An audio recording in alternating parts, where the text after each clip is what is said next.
I don't want to talk about the New York Football Giants, but I have made a commitment, and I like to honor my commitments. Unlike some people, wink, wink, wink. The Giants lost to the Seattle Seahawks on Monday Night Football, 24-3. We have now lost 8 consecutive Monday night games. I'm legitimately 1,000% okay with never playing on Monday Night Football ever again. I do not care how good we are, how much of a favorite we are. No more Monday night games. No more Sunday night games. I think I'm okay with just the ones in the 4 o'clock. No more Thursday nights, no more Monday nights, no more Sunday. We're just not night people. We like to party. We don't like to work at night. Seahawks are undefeated in MetLife Stadium. That includes games against the Jets, but also the Giants and the Super Bowl. Undefeated in our home stadium. Cool. We ran 23 more plays. We owned the ball for 12 more minutes, and we still have not scored a touchdown in that God-forsaken shitbox of a stadium. You know, we keep imploring, demanding, requesting that stadium get burned to the ground. And yet there it is. It still stands in all its dull, cursed presence. First drive, like many of the first drives that we've had this year, was going really well. It's like the first drive always goes really well until it doesn't. We got down to... Well, I had to FaceTime my daughter because she has a little bit of a condition. And I needed to talk her down off the ledge because her mother was in tears. So I was kind of half paying attention to the first drive. But I was like, all right, I think we're moving the ball. It does look like Danny's running for his life yet again, but he's getting positive yards. So I guess it's not that bad. And then it was 4th and 1. We decided to go for it, which, yeah, sure. You know, everyone's talking about this whole big tush push thing, this brotherly shove. Let's go for it. And we trot out chubby Mark Lewinsky on one side, and I think maybe Shane Lemieux was on the other side, might have been another offensive lineman, to push our 6'5", 230-pound quarterback 3 feet, and we failed. And supposedly John Michael Schmitz, our starting center, got hurt on that play, left the game, was out for the game. And our tight end number 2, Daniel Bellinger, got hurt on that play, didn't return to the game. So not only did we not make the first down, 2 of our main starters left the game with injury. So everyone was calling for that play to be banned, and everyone made sure to mention it on Twitter. Like, okay, so you can see not every team can do this. And it's just the Eagles that can pull it off because they have a quarterback that can squat a friggin' metric ton. Yeah, we get it. So Ben Brederson coming back from the concussion had to move from left guard to center. And then you have Shane Lemieux, a guy that I cannot believe is still on the team. A guy that we had such high hope for when he debuted in 2020 and has just completely fallen off the map to the point where it's like, I think like literally a sack of potatoes might be better out there. At left guard, he got thrown around like a rag doll. So he was back in the game, and he got trounced pretty much. Seahawks sacked our beloved Danny Dimes 3 times in the first quarter, including the strip sack by Mario Edwards Jr., which was recovered by Jordan Brooks, returned to the Giants' 10-yard line. So immediately following the 4th and 1 fail, Geno hands off to Kenneth Walker III. Bobby Okereke looks like he wraps him up and is trying to bring him to the ground. As soon as I saw it happen, I was like, he's not down.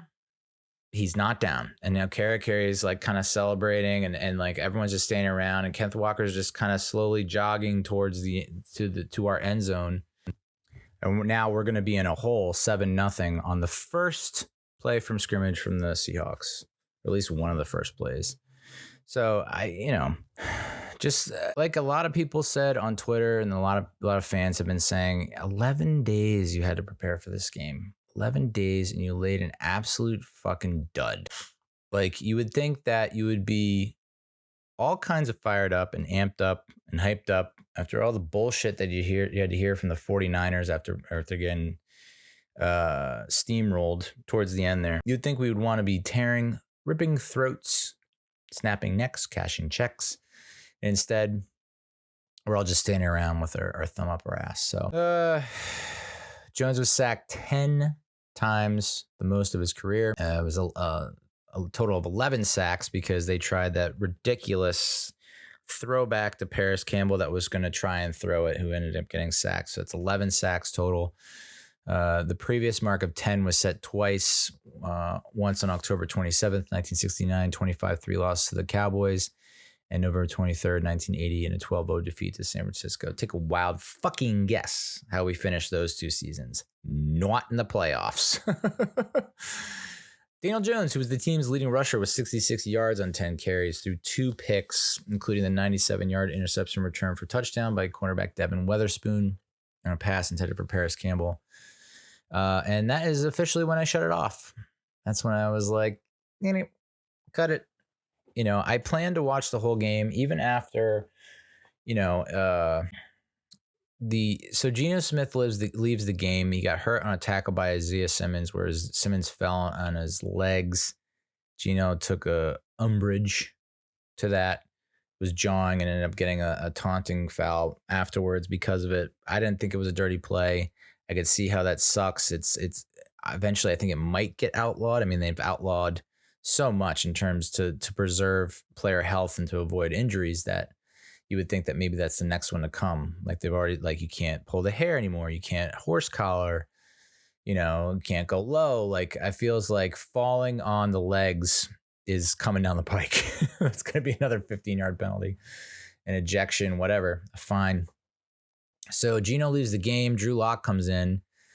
And everyone's like, yes, now we feast. Drew Lock. Like, it's not Geno Smith comeback of the year. It's Drew Lock. And now we can at least, make it a ball game. And then Drew Lock throws like a pretty simple out pattern to tight end Noah Fant, who is by no means a scorcher or a burner. Not exactly the fastest dude in the world. Big dude, though. And there was, I think I read it was something like 15 yards of separation between him and the nearest defender. What are we doing? Bobby Okereke just hanging out in the middle of the field. What are you doing?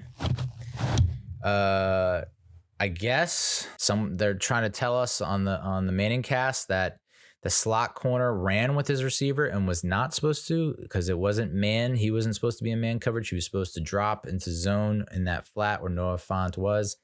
I guess. I mean, Trey Hawkins was benched. Darnay Holmes was benched, didn't see any defensive snaps. Ended up letting a punt bounce to the end zone. Thanks a lot, Darnay. Trey Hawkins benched after what was a pretty pathetic performance tackling wise against the 49ers. And so they had, I think Cordell Flott was either in the slot or CB2, and Adoree was in the slot. I don't know.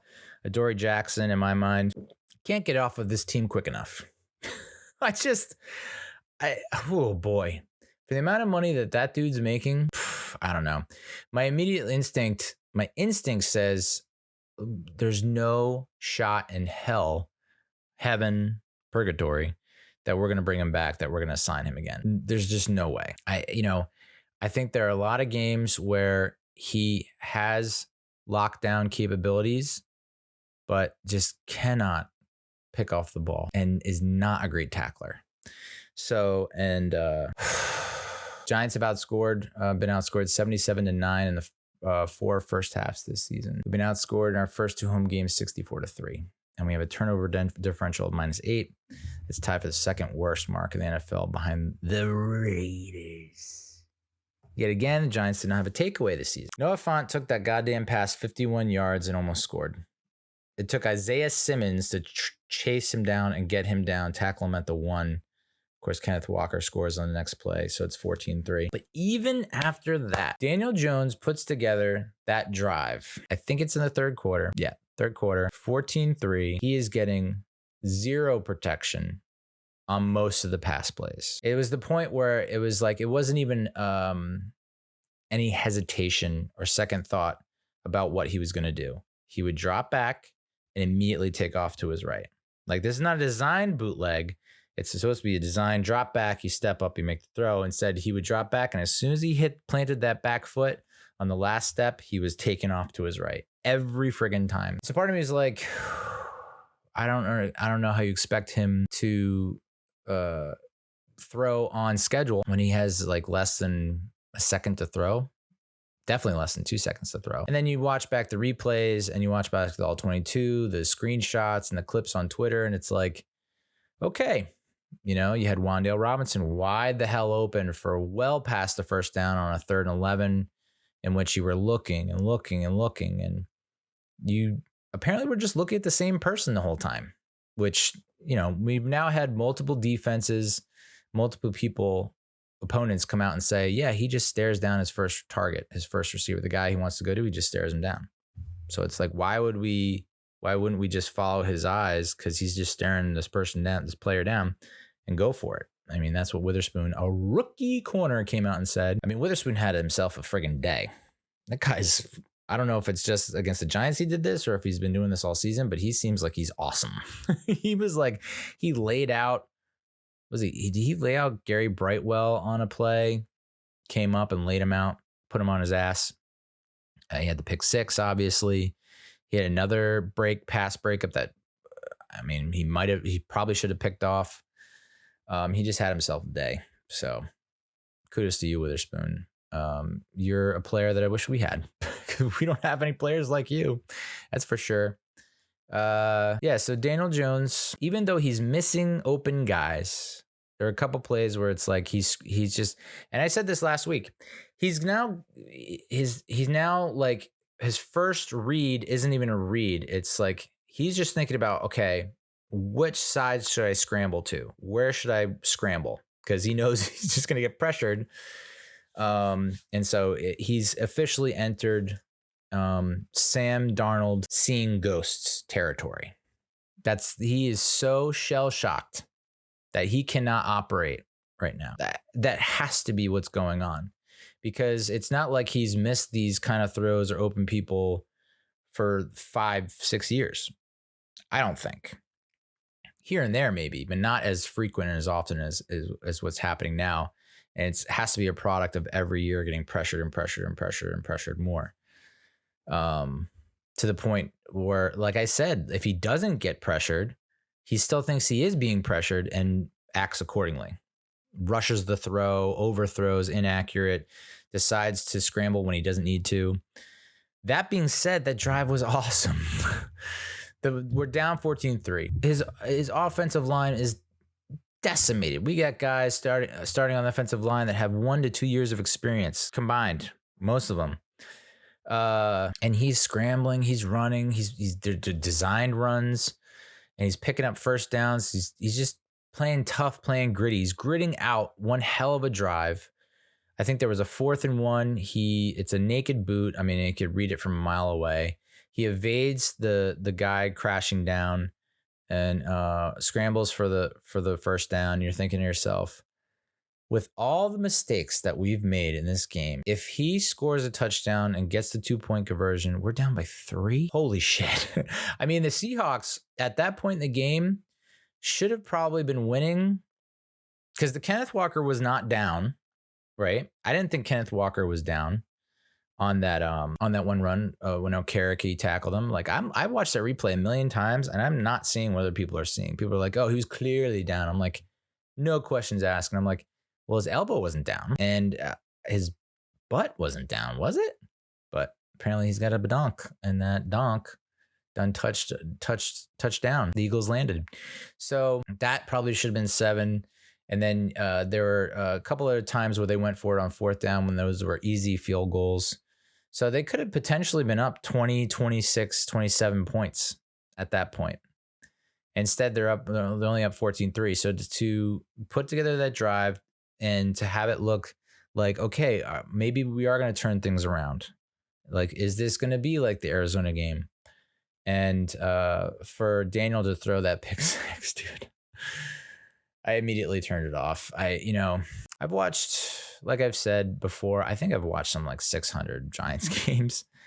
I can count probably on one hand the amount of times that I've turned it off before it's over. And now 2 of those times has come this season alone, and we're not even week 5.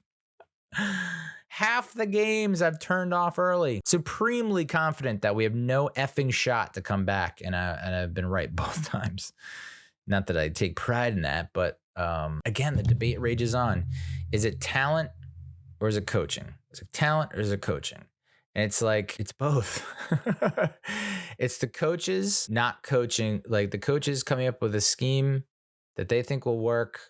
I'm not questioning the effort of the coaches. I don't think, I think they work hard to scheme, but I don't think they're working hard to adjust or to coach up the players. It's like, yes, they probably have a great scheme, but then they have to abandon it because we always get down by multiple scores.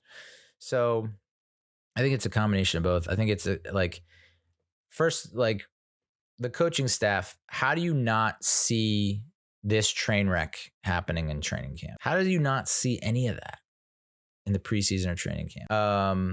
And then for Daboll to come out and say like, oh, we're not going to make any personnel or staffing changes. It's like, so no changes, huh?